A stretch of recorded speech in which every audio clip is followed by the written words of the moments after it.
ಇನ್ಮೇಲೆ ನಿನ್ ಸಿಟಿಯಲ್ಲಿ ಆರಾಮಾಗಿ ಓಡಾಡ್ಕೊಂಡಿರ್ಲಿ ಅಂತ ಅಣ್ಣ ದೊಡ್ಡ ಮನ್ಸ್ ಮಾಡಿ ಹೇಳಿದಾರೆ. ಅದಕ್ಕೆ ಅರೆಸ್ಟ್ ಮಾಡಿ ಒಳಗಾಕಿರೋ ನಮ್ಮ ಹುಡುಗರನ್ನ ರಿಲೀಸ್ ಮಾಡಯ್ಯ. FIR ಹಾಕಾಯ್ತು. ಅರ್ಧ ಬಿಸಾಕಯ್ಯ. ಬೇಕಾದ್ರೆ ನಾವೇ 4 ಬುಕ್ಕು ಪ್ರಿಂಟ್ ಹಾಕ್ಸ್ ಕೊಡ್ತೀವಿ.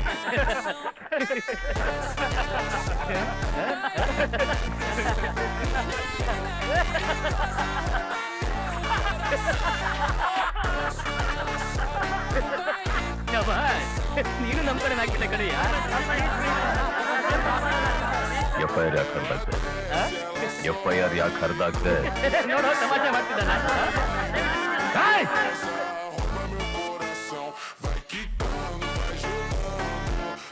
FIR ಯಾಕೋ ಹರಿದಾಗ್ದೆ? FIR ಯಾಕೆ ಹರಿದಾಗ್ದೆ?